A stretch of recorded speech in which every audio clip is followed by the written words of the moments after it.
Hey Pop-Tarts, Quarantine Read Aloud series here. Today we will be reading Chapter 8 of George Selden's The Cricket in Times Square. Chapter 8 is entitled Tucker's Life Savings. Chester Cricket was having a dream. In his dream, he was sitting on top of his stump back in Connecticut, eating a leaf from a willow tree. He would bite off a piece of leaf, chew it up, and swallow it. But for some reason, it didn't taste as good as usual. There was something dry and papery about it, and it had a bitter flavor. Still, Chester kept eating, hoping that it would begin to taste better. A storm came up in his dream. The wind blew clouds of dust across the meadow. They swirled around his stump, and Chester began to sneeze because the dust got in his nose. But he still held on to the leaf, and then he sneezed such a big sneeze that it woke him up. Chester looked around him. He had been walking in his sleep, and he was sitting on the edge of the cash register.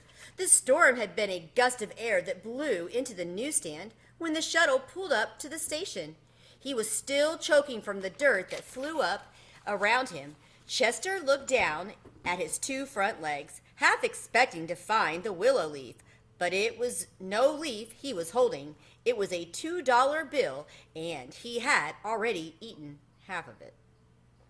He dropped the bill and leaped over to the cricket cage where Tucker Mouse was sleeping peacefully. Chester shook the silver bell furiously. It rang like a fire alarm. Tucker jumped out from under his blanket of dollar bills and ran around the cage shouting, "Help! Fire! Murder! Police!" Then he realized where he was and sat down, panting. "What is the matter with you, Chester?" he said. "I could have died from fright." "I just ate half of a $2 bill," said Chester. Tucker stared at him with disbelief. "You did what?" he asked. "Yes," said Chester. "Look," he fetched the ruined $2 bill from the cash register. "I dreamed it was a leaf, and I ate it." "Oh, moaned Tucker Mouse. Not a $1 bill, not even a $1 bill and 50-cent piece. $2 you had to eat, and from the Bellinis, too. People who hardly make $2 in 2 days." "What am I going to do?" asked Chester. "Pack your bags and go to California," said Tucker. Chester shook his head. "I can't," he said. "They've been too good to me. I can't run away." Tucker Mouse shrugged his shoulders. Then stay and take the rap," he said. He crept out of the cage and examined the remains of the money. "There's still half of it left. Maybe we could put scotch tape along the edge and pass it off as a $1 bill. "No one would believe it," said Chester. He sat down, still forlornly holding the bill. Oh dear, and things were going along so nicely. Tucker Mouse put his bedclothes back in the cash register drawer and came to sit beside Chester. Buck up," he said. "We could still figure something out, maybe." They both concentrated for a minute. Then Tucker clapped his paws and squeaked, "I got it! Eat the rest of it, and they'll never know what happened. They'd accuse each other of losing it," said Chester. "I don't want to make any bad feelings between them." "Oh, you're so honorable," said Tucker. "It's disgusting. Besides, it tastes bad," added Chester. "Then how about this?" Tucker had a new idea. "We frame the janitor who cleans up the station. I'll take the evidence over and plant it in his water closet. He whooped me with a mop last week. I would be glad to see him go to jail for just a few days." No, said Chester. "We can't get somebody else in trouble." "Then a stranger," said Tucker. "We tip over the Kleenex, break the glass in the alarm clock, and throw all the small change on the floor. They'll think a thief came in the middle of the night. You could even put a bandage and make out like a hero. I could see it all." "No," Chester interrupted him. "The damage we do would cost even more than $2. Tucker had one more idea. He was going to volunteer to go over and swipe $2 from the lunch counter. But before he could suggest that, the top of the stand was suddenly lifted off. They had forgotten what time it was. Mama Bellini, who was on duty in the morning, stood towering, frowning down on them. Tucker let out a squeak of fear and jumped to the floor. "Catch the mouse!" shouted Mama. She picked up a Fortune magazine, very big and heavy, and heaved it after Tucker. It hit him on the left hind leg just as he vanished into the drain pipe. Chester Cricket sat frozen to the spot. He was caught red-handed, holding the chewed-up $2 bill in his front legs. Muttering with rage, Mama Bellini picked him up by his antenna, tossed him into the cricket cage, and locked the gate behind him. When she had put the newsstand in order, she pulled out her knitting and began to work furiously. But she was so angry she kept dropping stitches, and that made her even angrier still. Chester crouched in the far corner of the cage. Things had been going so well between Mama and him, but that was all ruined now.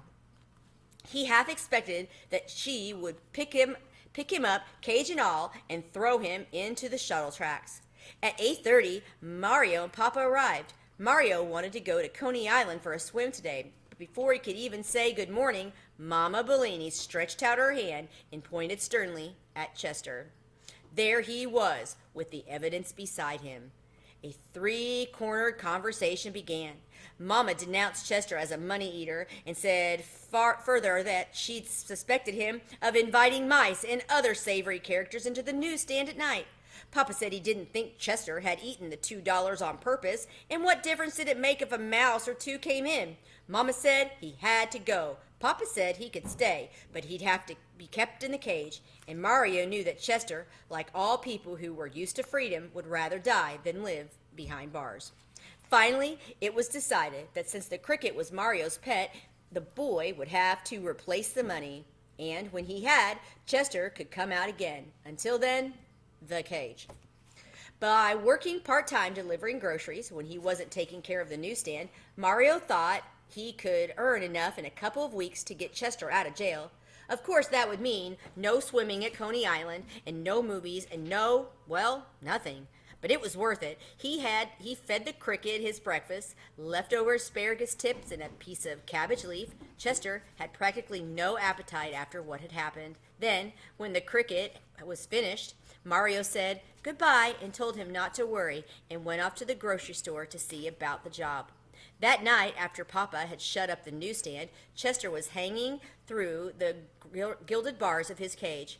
Earlier in the evening, Mario had come back to feed him supper, but then he had to leave right away to get in a few more hours of work. Most of the day, Chester had spent inventing hopping games to try to keep himself entertained, but they didn't work, really. He was bored and lonely. The funny thing was that although he had been sleepy and kept wishing it were night, now that it was, he couldn't fall asleep. Chester heard the soft padding of feet beneath him. Harry Cat sprang up and landed on the shelf. In a moment, Tucker Mouse followed him from the stool, groaning with pain. He was still limping in his left hind leg where the Fortune magazine had hit him. "How long is the sentence?" asked Harry. "Until Mario can pay back the money," sighed Chester.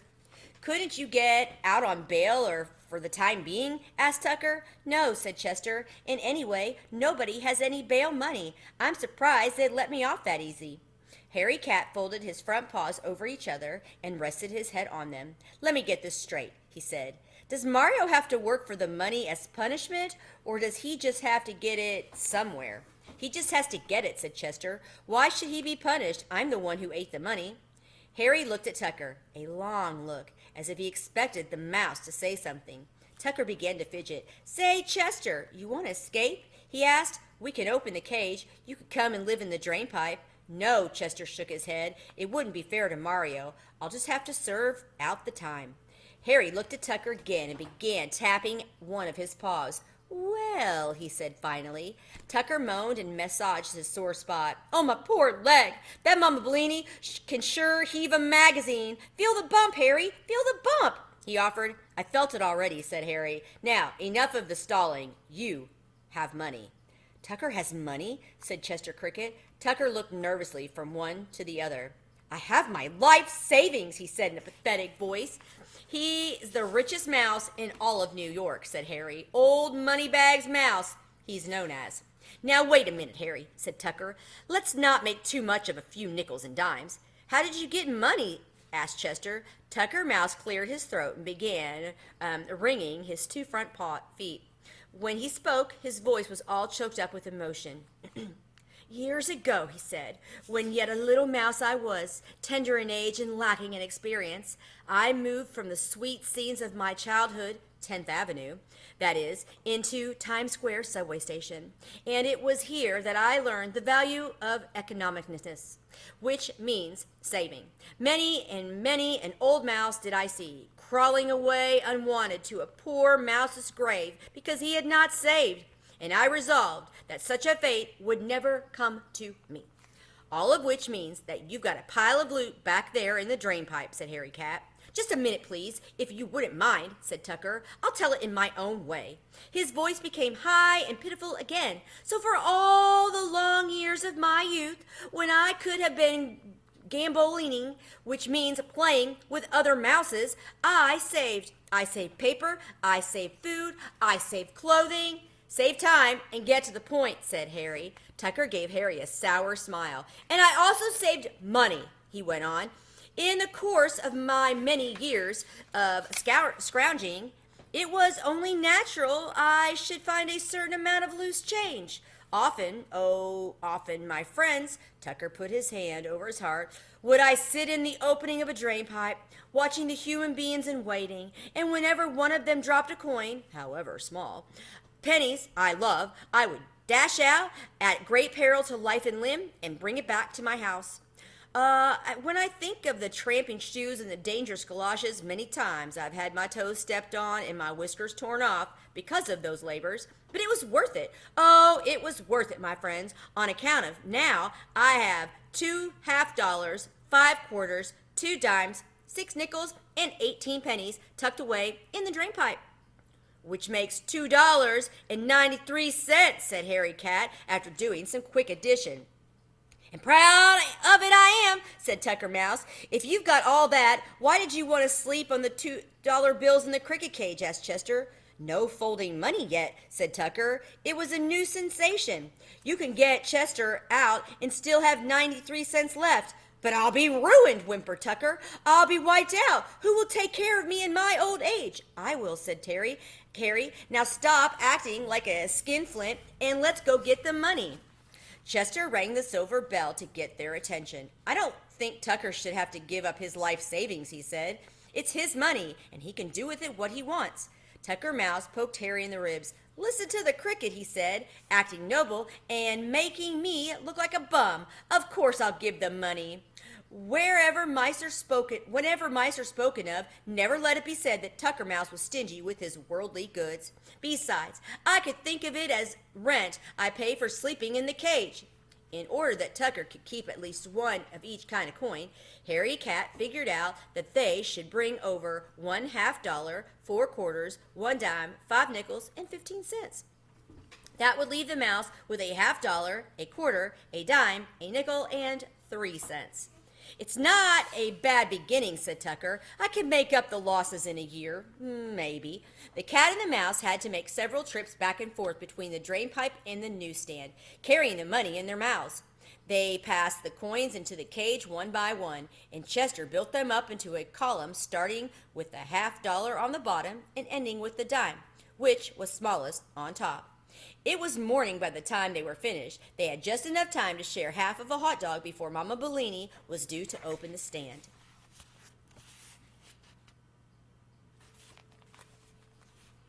Mario came with her. He wanted to feed Chester early and then work all morning until he took over the newsstand at noon. When they lifted off the cover, Mama almost dropped her end. There was Chester, sitting on top of a column of change, chirping merrily. Mama's first suspicion was that the cricket had sneaked out and smuggled all the money from the cash register into the cage. But when she looked in the drawer, the money from the night before was still there. Mario had the idea that Papa might have left it as a surprise. Mama shook her head. She would certainly have known if he had $2 to leave anybody. They asked Paul, the conductor, if he'd seen anybody around the newsstand. He said no. The only thing he'd noticed was that the big cat who sometimes prowled through the station had seemed to be busier than usual last night. And of course, they knew that he couldn't have had anything to do with replacing the money. But whoever left it, Mama Bellini was as good to her word. Chester was allowed out of the cage, and no further questions were asked. Although she wouldn't have admitted it for the world, Mama felt the same way about money that Tucker Mouse did. When you had it, and you didn't bother too much about where it came from. And that is the end of chapter 8. And we'll see you back next time for chapter 9. Have a great day.